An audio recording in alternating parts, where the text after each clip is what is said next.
अस्सलाम वालेकुम। कैसे हैं आप व्यूअर्स? उम्मीद करता हूँ बिल्कुल खैरियत से होंगे। मैं मोहम्मद वकास और आपको खुश आमदीद करता हूँ अपने यूट्यूब चैनल पर।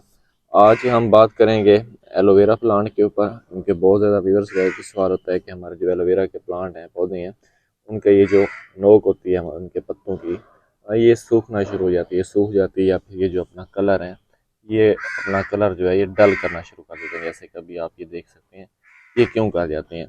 तो इसकी दो से तीन वजूहात हो सकती हैं, जिसकी वजह से एक तो जो आपके एलोवेरा का पौधा है, उसके जो पत्ते हैं वो सूखना शुरू हो जाते हैं, और वो जो छोटे से नीचे से नए कब्ज होते हैं वो भी नहीं निकाल रहे होते। तो अगर आप लोग, मैं आपको 3 से 4 टिप्स देता हूँ, इन पे अगर आप लोग अमल करेंगे तो इंशाल्लाह आपको बहुत ही अच्छे रिजल्ट मिलेंगे। तो सबसे पहले मैं आपको दिखाता हूँ कि माशाल्लाह कितना बड़ा पौधा है, और ये 3 से 4 इंच के कमरे में लगा हुआ है।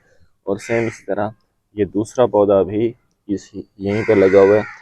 यहाँ पर मैंने इसको अपने क्यारी से निकाल कर बड़ी मुश्किल से यहाँ पर खड़ा किया हुआ है। मैं जितने हेल्दी और वजनी हो चुके हैं कि यहाँ से खड़े भी नहीं हो पा रहे, बल्कि नीचे गिर रहे थे।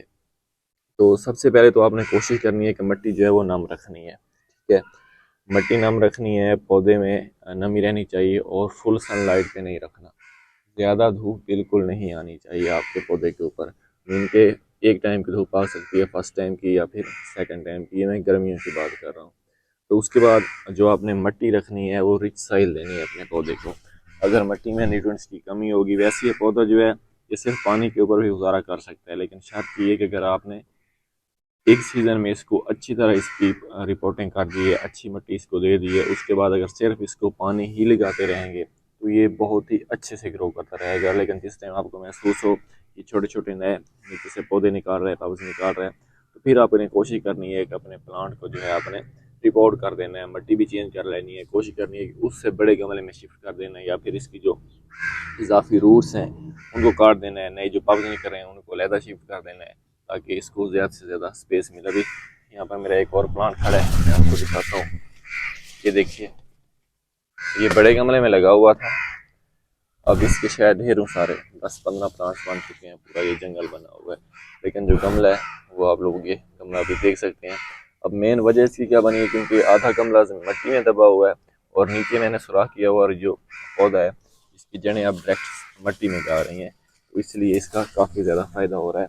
और देखें इसमें कितना ज़्यादा ये रस भी है। तो आप लोग इस तरह अपने प्लांट्स की केयर कर सकते हैं। 2 से 3 बातों का ख्याल रखना है। तो मिट्टी जो है वो अच्छी देनी है, न्यूट्रिएंट्स वाली मिट्टी देनी है, स्पेस अपने पौधे को फुल दें।